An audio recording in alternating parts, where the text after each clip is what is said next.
Hanse, and welcome to a special holiday edition of APTN National News on the year that was. I'm Chris Anashkate. Thank you to the Mushums and Cookums for joining us.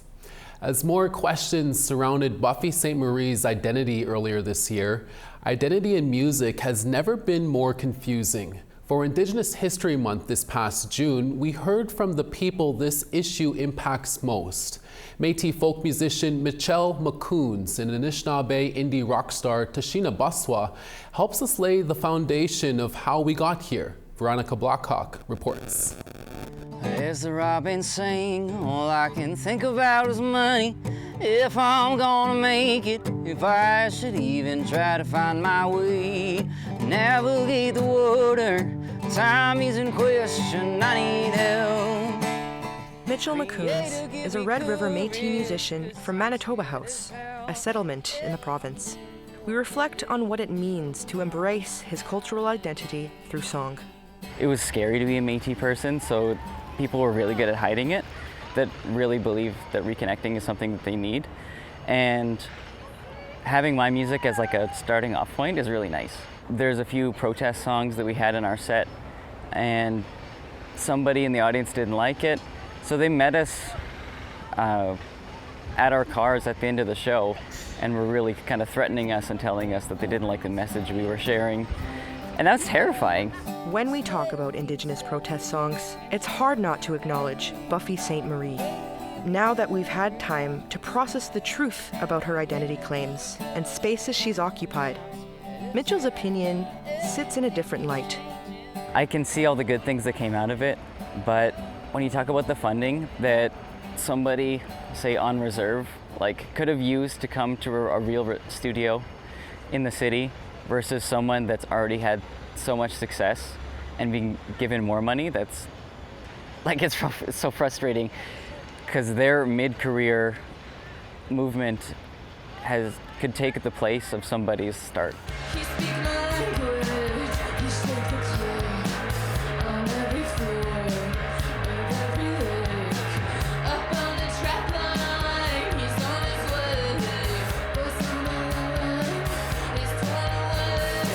Tashina Baswa is the Anishinaabe singer-songwriter from North Spirit Lake First Nation, Ontario, and the voice behind Montreal's new post-punk outfit, Ribbon Skirt. Their album, Bite Down, released this April, was recognized in Rolling Stone magazine, a Stereo Gum Artist Feature of the Week, and most recently, a nomination for the Polaris Long List. The album touches on grief, reclamation, and urban Indigenous challenges. She explains the themes in her song, Off Res. They want 2000s Buffy Maria. They want high status, but they're getting my teeth. Bureaucratic systems that, really hold Indigenous people back or to a certain standard or make us jump through certain hoops to prove ourselves, prove our identity, even with accessing healthcare and education and, getting the status card. Tashina reflects on the importance of sharing her story. Indigenous art is so important because our stories have been, silenced for so long, and we've been, we haven't been listened to for so long, and we continue to not be listened to. But I do think there's a space in art where people are more receptive to these stories because they're presented in a beautiful way. And I think if we can find our niche somewhere in there and a way to break through and get people to listen somehow, then if art is that way, then I think that is a good thing.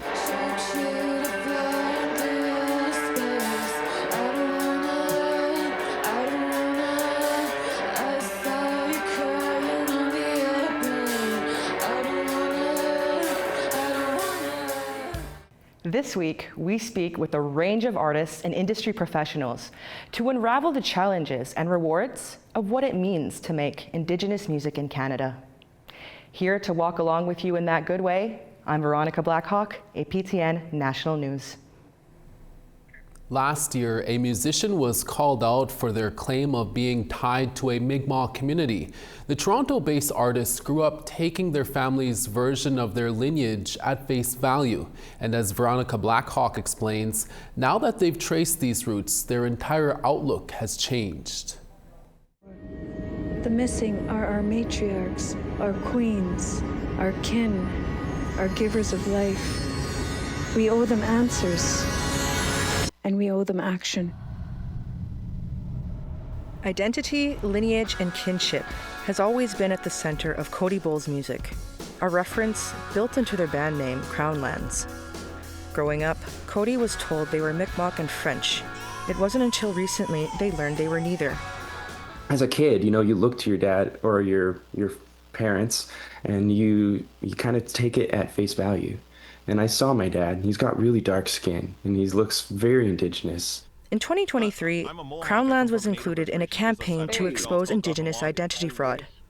Cody took a DNA test and hired a genealogist with access to Mi'kmaq tribal archives. I wanted to know the history of my family. It felt like a giant question mark. It was something that I just accepted as undisputable truth. The Toronto musician grew up in Roseneath, Ontario, spending time in the nearby Alderville First Nation. Their family was accepted into the community and mentored by an elder. I was like, well, we're Mi'kmaq. That's on the other side of Canada. I don't think I can go there, and he's like, oh, well, I'll teach you. And he took me out to harvest wild rice, and I did all sorts of beautiful things. I went hunting with him. Once DNA results revealed no connection to the Mi'kmaq, Cody set the record straight over social media. They also reached out to Millbrook First Nation. I penned a letter apologizing for not vetting my claims and being like, listen, I understand, this is horrible what I did, and I'm so sorry for claiming this without vetting my connections first. But I still believe in what is right, and I stand up for injustice, and I hope that you accept this apology. I penned a letter of apology, and they accepted it. And it meant the world, Crownlands has toured Canada, opening for big names like Kiss, Jack White, and Greta Van Fleet. In 2021, before they knew the DNA results, they accepted a Juno Award for Breakthrough Artist of the Year and bringing Indigenous issues to the forefront. We want to take this moment to talk about how every Canadian residential school should be thoroughly investigated. The families of those departed all deserve closure. People are living in abhorrent conditions in this nation, and there's a lot more to talk about here. Cody hopes others facing similar questions around identity can learn from their story. I'm trying to heal wounds that I created in a community that I didn't mean to create. Be honest and be brave, because no matter what somebody tells you, all you can tell them is your experience and what actually happened. Well, they plan to continue releasing music under the name Crownlands and advocating for Indigenous issues. Indigenous music professionals suggest a new approach to ensure community claims are vetted before access to Indigenous funding, spaces, and opportunities are provided. Tune in throughout the week to learn more about these concerns and the complexities of Indigenous identity in the music scene on face value. Veronica Blackhawk, APTN National News. We have more stories about what it means to be an Indigenous musician right after these messages. Stay with us.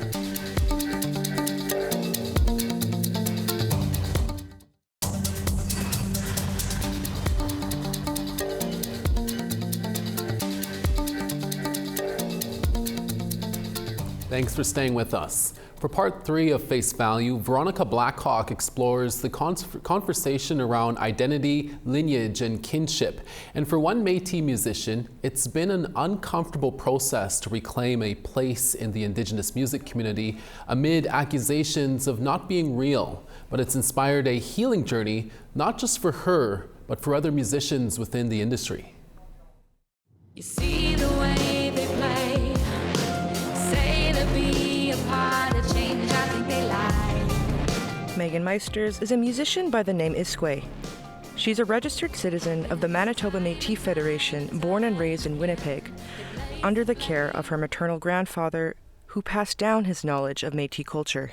I witnessed him feel or express pride in his culture and then also shame. I saw both of those sides of him, right? And that sat with me more than anything, because I could see the hurt that he had experienced and the pride that he felt seeing me be proud. It was something that actually was a generational change, right? Because between my grandfather's generation and my mother's generation, there wasn't as much connection for my mom. We ask Megan where she stands with the Indigenous music community currently. Definitely in a different place than it was a few years ago. It has changed quite drastically in the last couple of years since I was accused of lying about being Indigenous. The majority of my career was spent within the Indigenous music community specifically. And the friendships that were built that have sustained the test of time are family members. For Megan, the lines between culture and identity have always been blurry. Métis people are, known as prior to being a half-breed nation. And I think this is a really important piece, is that the bits of culture that came down that were specifically Métis when you're an urban kid aren't necessarily as obvious. Music was a way to explore these lines and advocate for others like her grandfather and herself. Having heard firsthand what he experienced and understanding very early on that my experiences were and were going to continue to be different because I look like his kin, but I'm not the same shade of skin color. I've always been aware of this. And to me, it was important to utilize this in a way that could raise awareness, could give back to community. Despite criticism she's received, Megan encourages the dialogue. I'm tired of being uncomfortable about being a part of this conversation from that side. I'm not sitting here as a victim. I'm sitting here as, hey, this happened, but where can we go from here?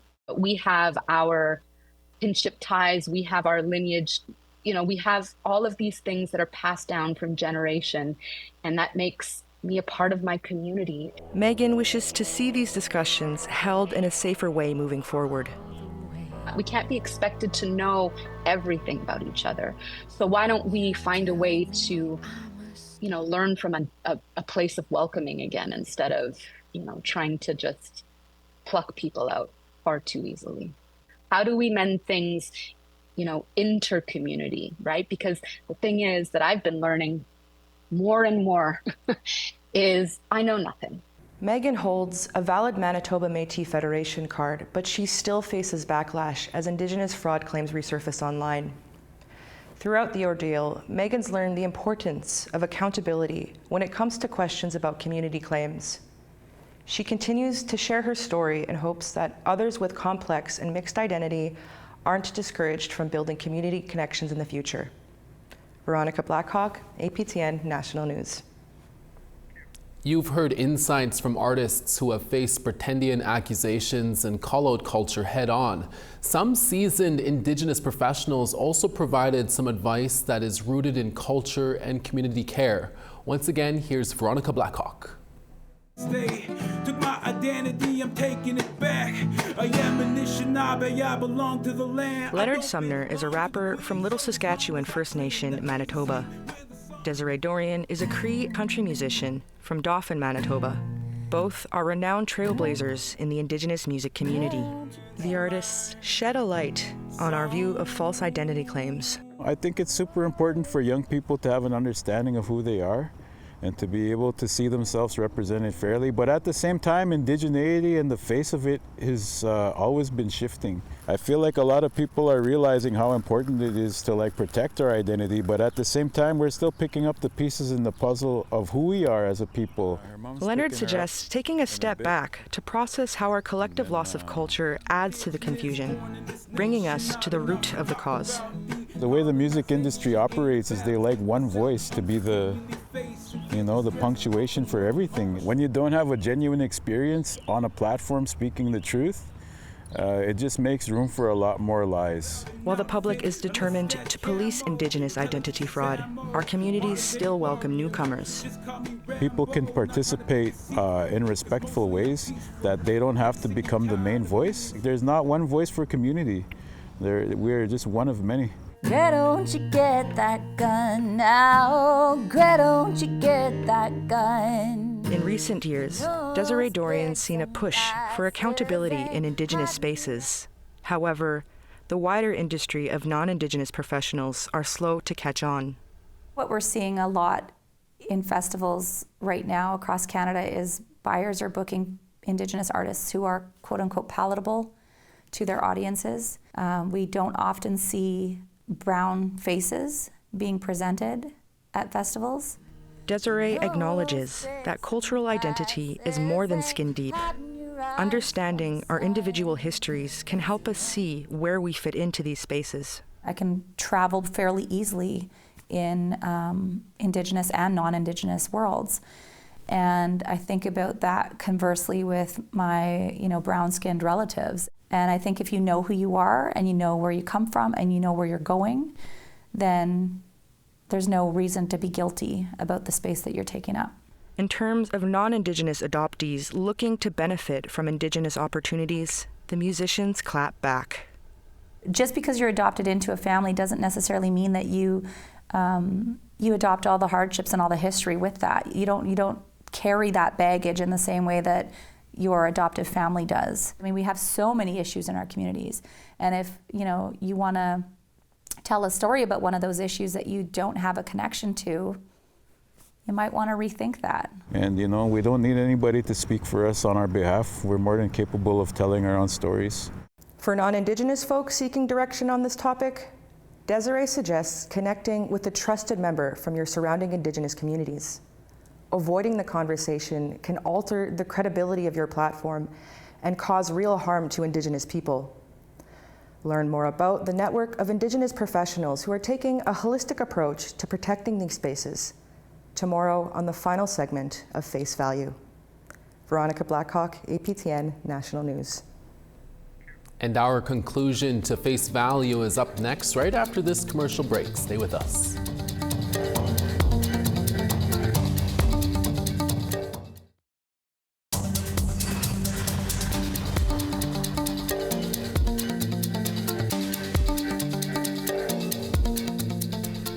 Welcome back. These days, it seems like Indigenous identity fraud is everywhere. Veronica Blackhawk spoke with professionals behind Indigenous arts organizations like the Sagaywe Festival and Urban Shaman Gallery to learn more about the challenges of uplifting Indigenous voices in our final segment of Face Value. Lift 'em up with spirit. I wish I knew the songs. Let 'em guide so they hear it. Wyatt C. Lewis performs in a video that will prove to music festivals across Canada that they're worth booking. Behind the scenes is Alan Grey Eyes, director of the Sagaywe Festival and chair at the Indigenous Music Office. He helps Indigenous artists like Wyatt get a start in these spaces. It's really important for those festivals to present as many Indigenous people as possible. I believe every stage gives us an opportunity to challenge stereotypes, the challenges that Indigenous organizations face in general. And that's we're competing with other organizations that have multiple years head start. Experts agree that Canada's colonial history plays a big role. The last residential school didn't close until 1996, which puts us at a distinct disadvantage, another disadvantage, because our parents didn't launch nonprofit organizations. They didn't launch festivals. Working in the Indigenous arts funding sector at Urban Shaman Gallery, Justin Berlavi has seen his share of fraudulent Indigenous grant applicants getting approved for millions of dollars. He was part of a panel hosted by the Indigenous Curatorial Collective to analyze their identity policies.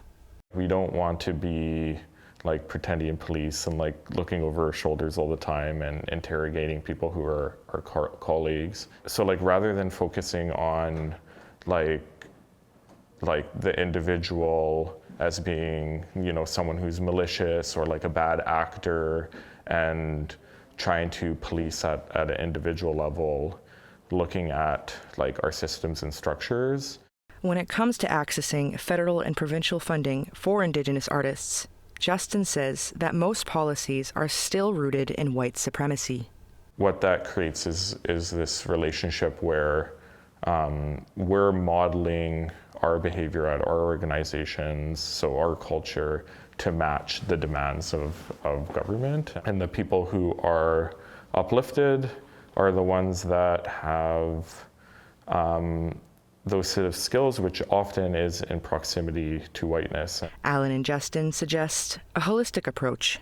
We need to work towards like kind of dismantling that and being more open as organizations. And each community is going to have a different process.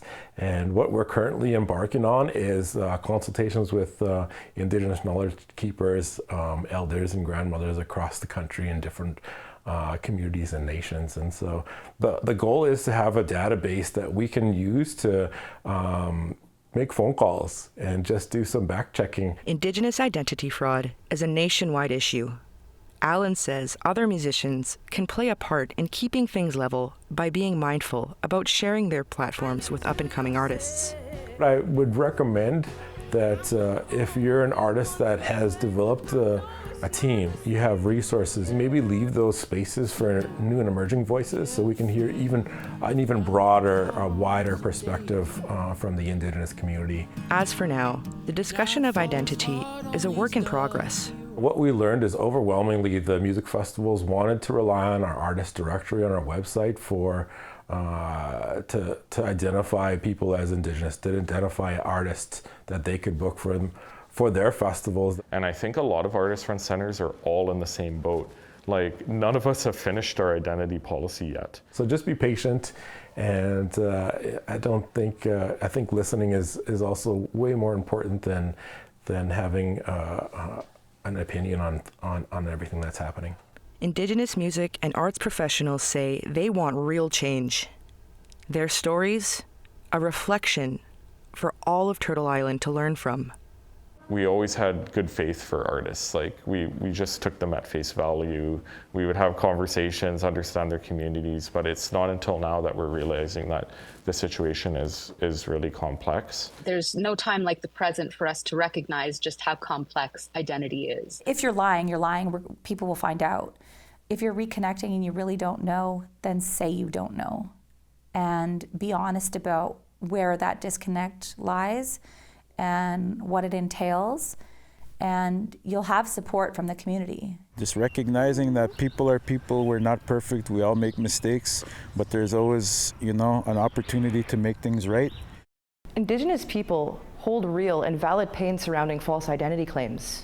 While that hurt won't disappear overnight, we can approach that pain together and find a healthier way forward. Thanks for sticking around for Face Value. I'm Veronica Blackhawk, APTN National News. Hi, Veronica, and that's your special holiday edition of APTN National News. Stay warm out there, tell your amushum and kokum I said tanse, and I wish you all a happy new year. Hi, miigwich masicho. Thank you for watching. We'll see you again. Ekse.